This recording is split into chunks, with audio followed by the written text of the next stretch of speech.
कुछ सीटों पर लोक जनशक्ति पार्टी रामविलास अकेले चुनाव लड़ेगी।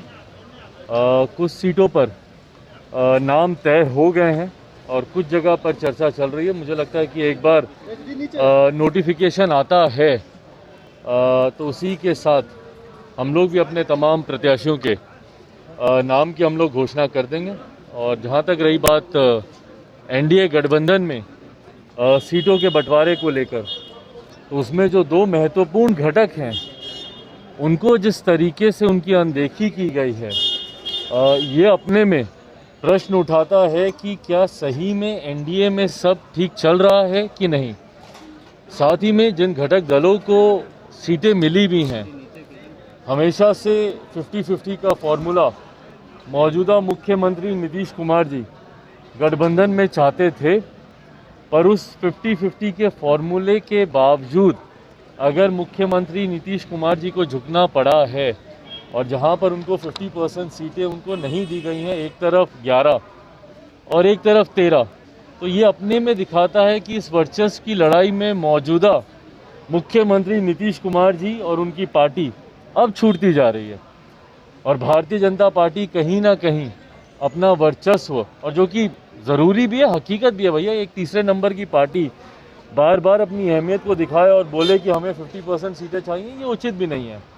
और जहाँ तक आपने मेरे चाचा जी का जिक्र किया, ये भी दिखाता है कि भैया जब हम लोग साथ में थे और हमारे नेता स्वर्गीय रामविलास पासवान जी, जब हम लोग मिलकर चुनाव हम लोग लड़ते थे, तो उस वक्त हम लोग 4 सीटों पर चुनाव लड़ते थे। मौजूदा परिस्थिति में कहीं ना कहीं उनको भी ये दिखाया गया है, बताया गया है कि भैया एक सीट देकर उस गठबंधन में उनकी क्या पोजीशन है, ये भी उनको दिखाया गया। बहरहाल सीटें पाना ही मुझे नहीं लगता कि किसी गठबंधन का लक्ष्य होना चाहिए।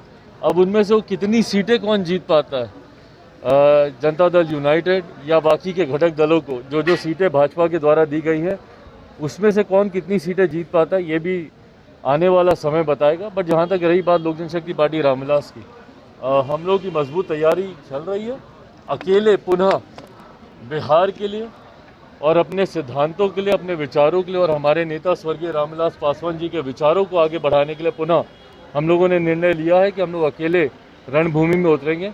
उम्मीद करता हूं कि पहले से बेहतर प्रदर्शन हम लोग करेंगे। आपकी रणनीति फिर 2020 वाली होगी, जेडीयू के खिलाफ सिर्फ अपने कैंडिडेट्स को उतारेंगे?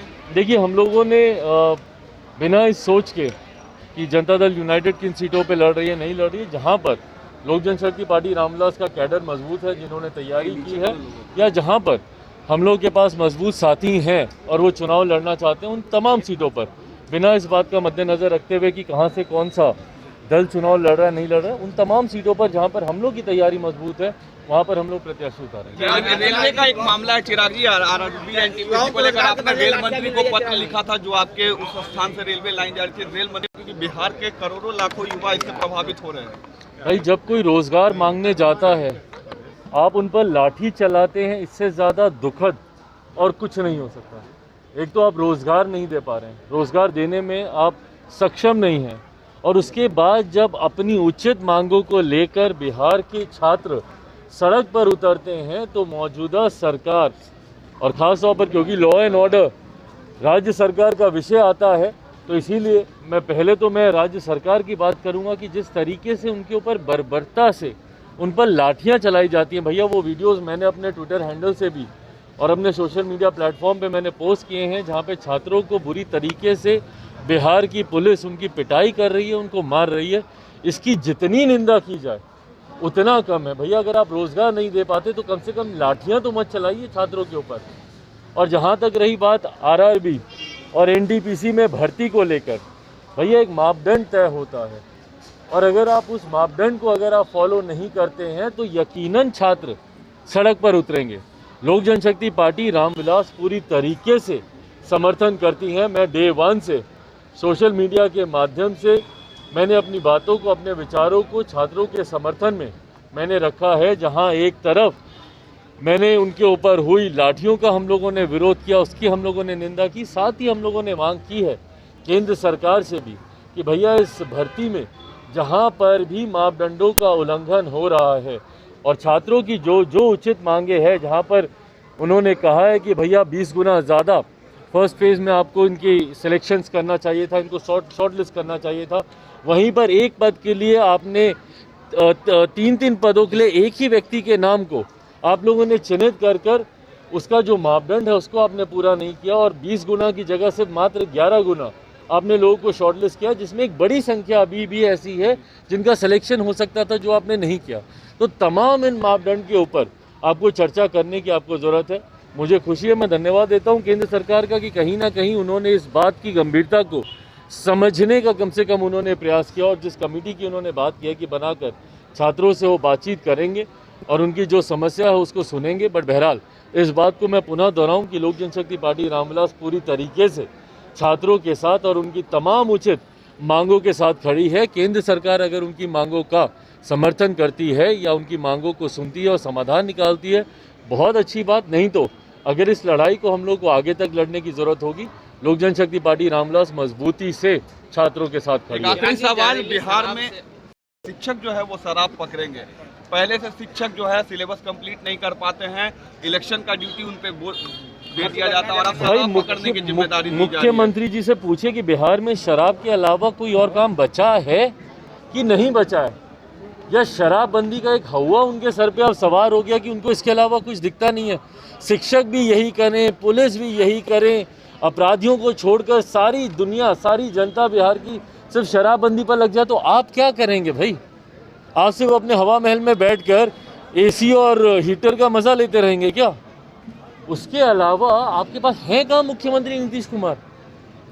भाई आप, इतनी हत्याएं हो रही हैं बिहार में, इतना अपराध बढ़ता जा रहा है। बाकरगंज की घटना, हम लोग वहाँ जाते हैं, शराबबंदी जहाँ पर होती है वहाँ पर जहरीली शराब से लोग मर रहे हैं, वहाँ हम लोग जाते हैं। आज हम लोग बक्सर जा रहे हैं, भगवान जाने की भैया एक के बाद एक जो एक घटनाएं घट रही हैं उसमें आप खुद कहाँ हैं? और अगर आप शिक्षकों को भी अगर आप इसी में डाल देंगे तो बिहार में वैसे ही शिक्षा नीति के हालात देख लीजिए क्या है। एजुकेशन का स्तर बिहार में आप पहले ही हर कोई जानता है भैया कि किस बदहाल स्थिति में है। आप बिहार के किसी भी गांव में चले जाइए, आप मुझे बताइए क्या वहाँ पे प्राथमिक जो शिक्षा संस्थान है, क्या वहाँ पे शिक्षक आते हैं, या क्या वो इतने सामर्थ्य हैं कि वो अपने सिलेबस को कंप्लीट करा पाएँ?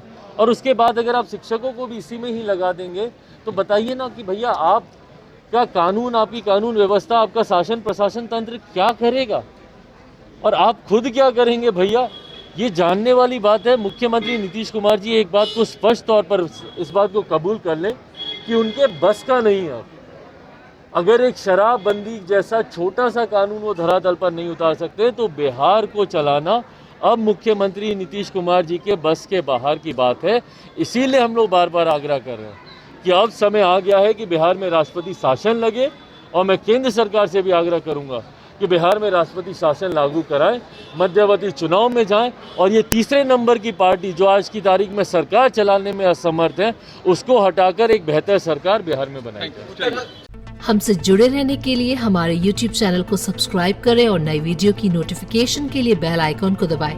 अगर आप ये वीडियो Facebook पर देख रहे हैं तो लाइक जरूर करें और ज्यादा से ज्यादा शेयर करें। धन्यवाद।